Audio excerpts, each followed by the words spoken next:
The Browns are back from their bye week, Mary Kay, and we got to hear from Sashi Brown today. His team, of course, 0-8, and this was the first time that he has spoken since the botched A.J. McCarron deal of a week ago.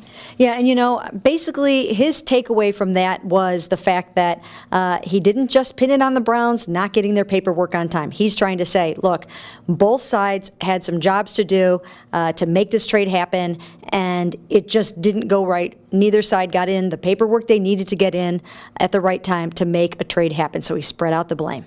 And Hugh Jackson, for his part, basically said he didn't want to talk about it. That's how he opened his press conference without a single question. The first thing he said was, you know, Sashi addressed it, and he didn't want to talk about it. Yeah, that's right. And there were a lot of things that we, of course, wanted to ask Hugh Jackson about. Not only the failed A.J. McCarron trade, I tried to ask him about, you know, a report that that maybe they did call about Jimmy Garoppolo, and was he aware of that? And what about the rift with the front office that, you know, that we've been reporting and other people have been reporting? So Hugh did not want to touch it, but Sashi explained things for about 27 minutes today. But I'll be honest, kind of hearing from Sashi earlier and then Hugh later, it just didn't seem like they were both on the same page. I know Hugh said he didn't want to talk about it, but I think that's very telling. Well, you know what? I think that Hugh is subscribing to the old adage that if you don't have anything nice to say, don't say anything at all. I think right now he is going to try to just focus on the football team, button his lip about everything, but you have to know that if he's asking for A.J. McCarron,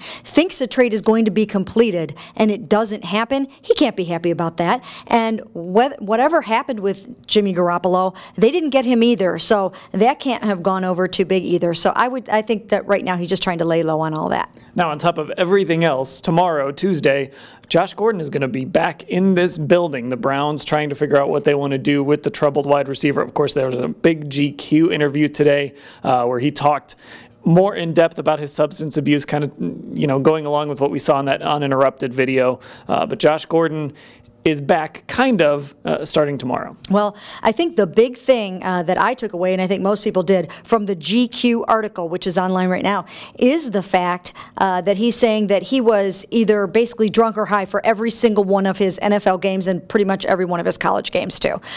So, you know, I think one of the reasons why that is significant, because if that's how he knows how to play football, then it's going to be a big leap for him to have to try to go out there and do it sober. Obviously, he has some type of issues with that, performance anxiety, whatever it may be. You know, he might have to rethink how he does things now, and it's something they're going to have to really address. And the reality is, it's been a long time since he's played a real NFL game, and the last time we saw him in 2014, it didn't really go too well when he was out on the field towards the end of that season. We're going to get more into Josh Gordon. We're going to record a podcast a little bit later, so check that out, and everything else from Sashi and Hugh at cleveland.com/Browns.